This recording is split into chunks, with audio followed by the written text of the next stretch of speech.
Welcome to a new episode of podcast Nostra, our first episode in English language. Today we have our dear friend from Romania, Ștefan Bâlici, President of the Order of Architects of Romania, but also an activist of cultural heritage in Romania and in Europe, an old friend, and also a very important voice within the Europa Nostra family. Thank you for being here, for visiting Belgrade. We are now at the site of the Belgrade Fair, which is becoming also a symbol of the civil society and professional battle for preserving modernist architecture here in Belgrade and in Serbia.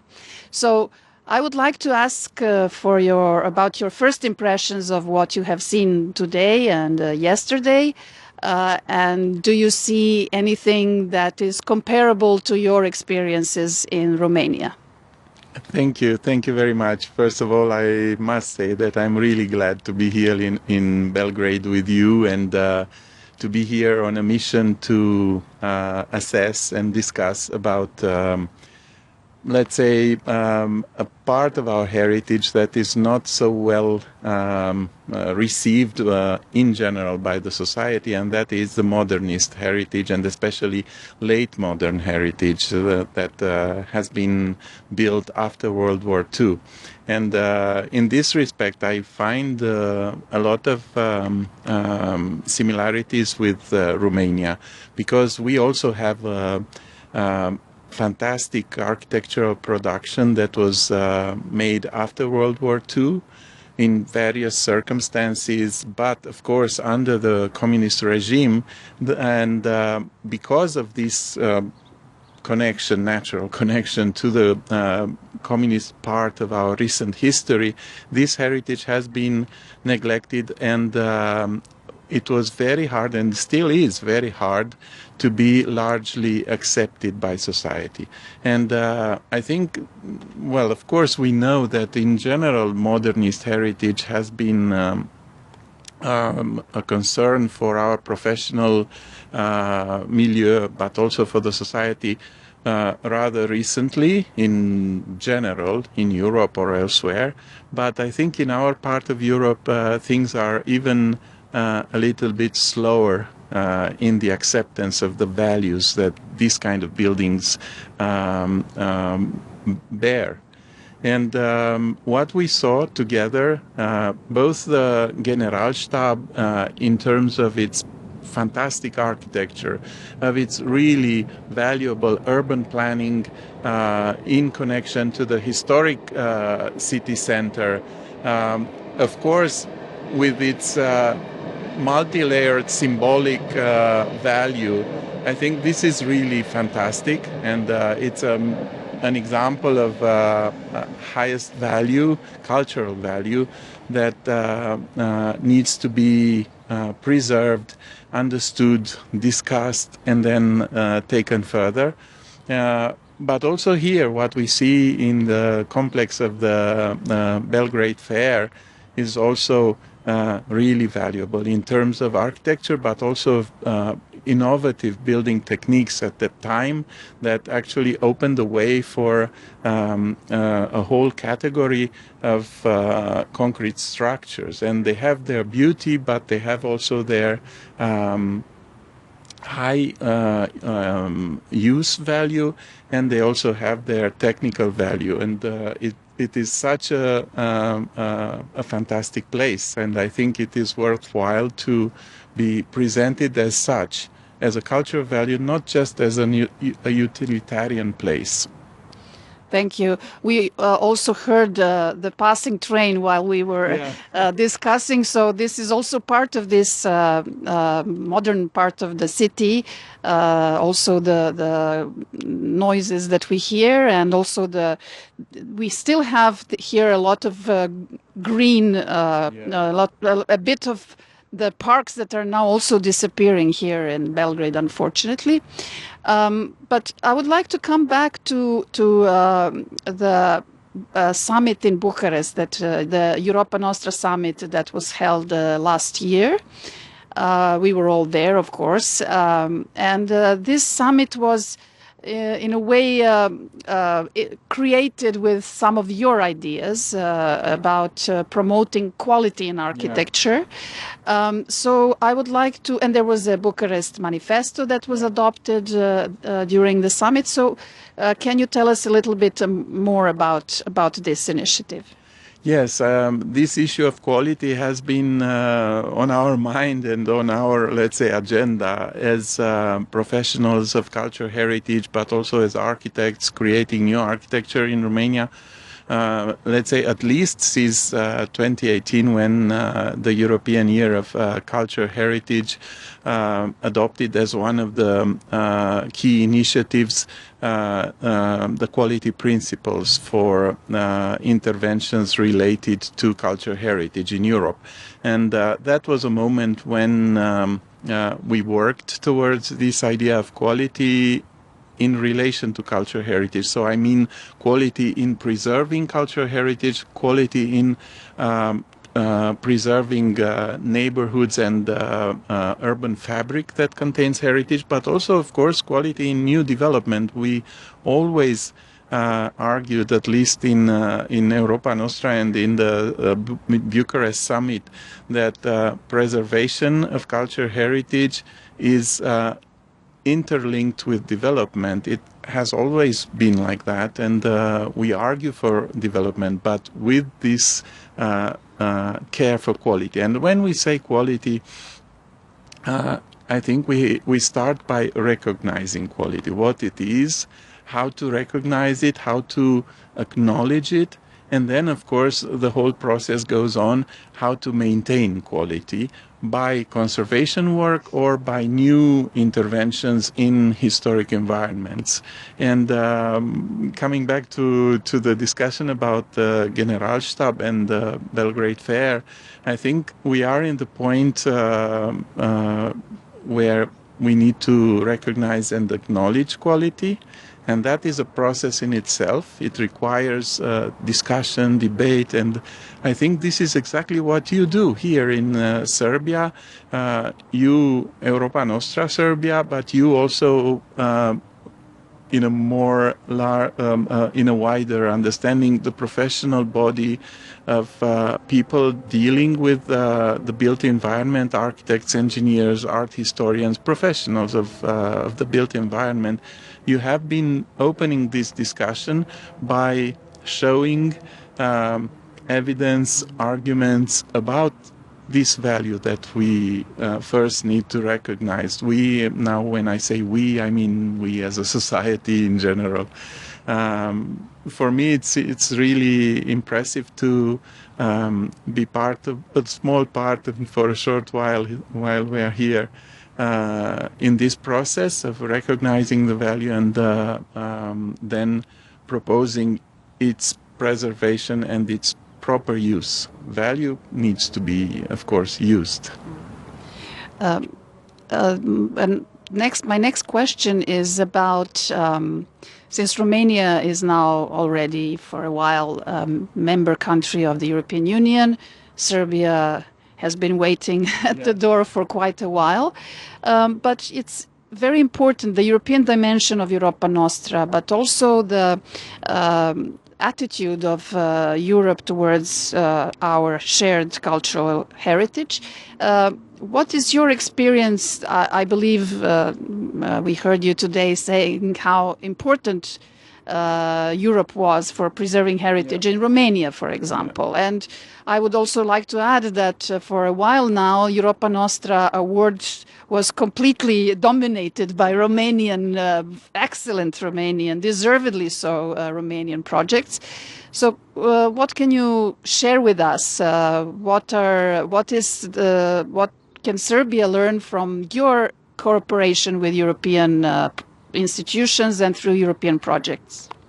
Yes, I think I will start by saying that Europa Nostra has been a huge support for the professional community in Romania that deals with cultural heritage, that tries to preserve cultural heritage that is very often endangered, in our case as well. there were several nominations to the 7 most endangered program from Romania, and also listed sites. And there are cases still going on in this endeavor to save. So we have, I think we share a lot of the problems, but also of the regional specificities, Romania and Serbia.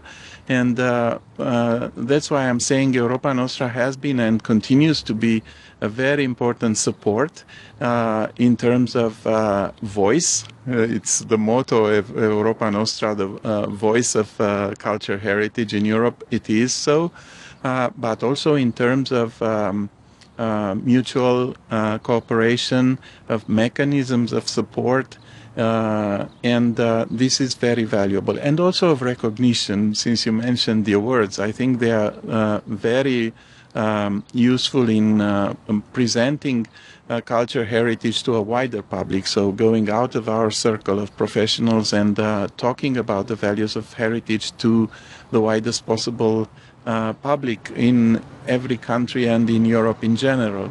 Then, if I mention the European Union, of course, it was a huge support for our culture heritage, thanks to the variety of programs that exist and can be used in order to generate partnerships, generate cooperation projects across the country borders, and of course, in order to fund interventions. In Romania, there has been a huge increase in the available resources for protecting cultural heritage since we were preparing for accession, and then since we became part of the European Union in 2007.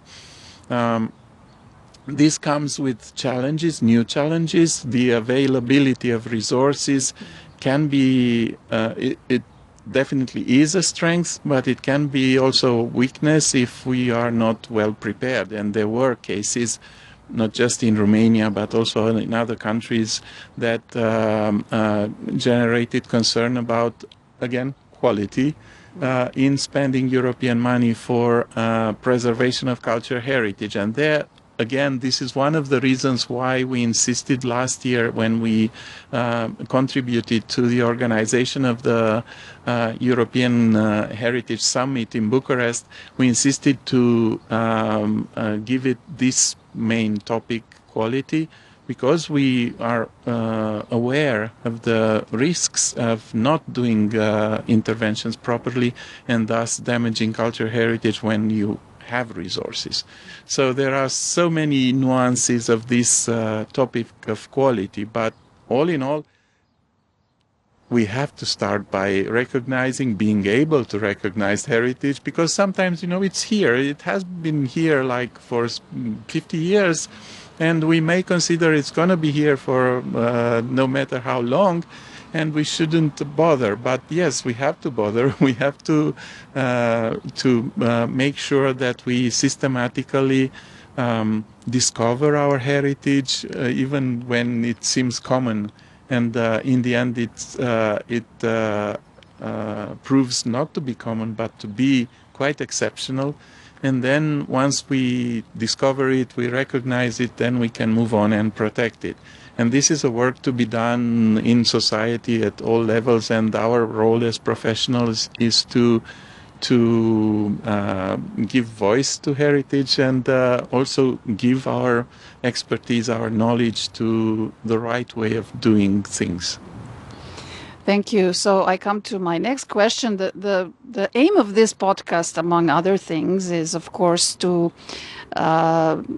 put light on endangered heritage or some good projects in this in cultural heritage here in Serbia, but it's also to promote the people, the professionals, the people who are engaged, because in cultural heritage it seems that people who are in this sector are not always visible to the public, and they do a very, very important job.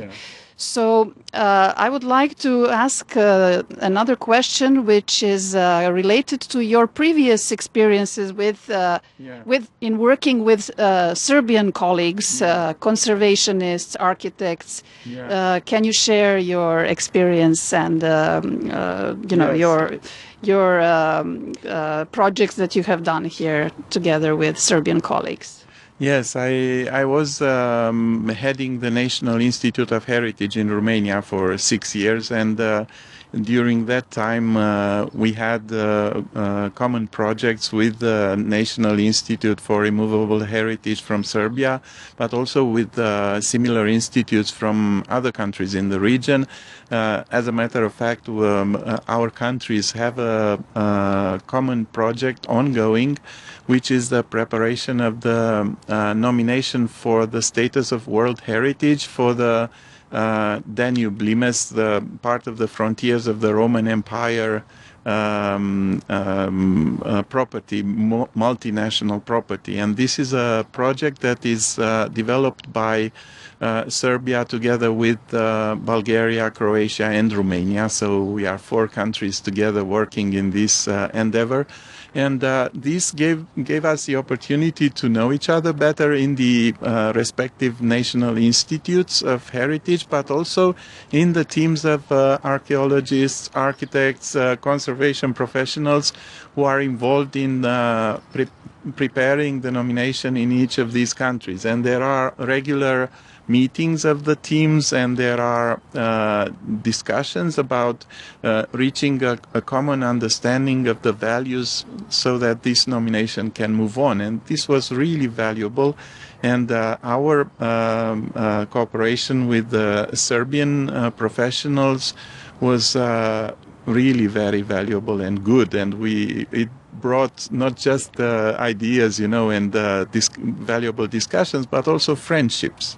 And I think we need this kind of common project as much as possible so that we understand how much we share of the values of the heritage, but also of the problems and context, regional context, and how much we can support each other's. And this was a special context, within the state framework for protection of cultural heritage. And for me, I was before leading the National Institute of Heritage, I was very much active in the civil society, in the NGOs, active in protecting heritage. And then when I moved into the state system, I understood the other side much better. And now I have this let's say, somehow privileged position that I'm an educator. I work in the university teaching conservation. I was active in the civil society, in the state institution. And now I understand how these parts work and how much it is necessary that they work together, how much we can support each other. When we are professionals working in the state system, and there are good professionals working in the state system in each country, they are dedicated to what they do. They need the support from the civil society. And the other way around, the civil society brings a huge contribution in our region to the preservation of cultural heritage, and it needs to be acknowledged and respected for that, because sometimes the civil society is not respected, is diminished, and there is no reason for that.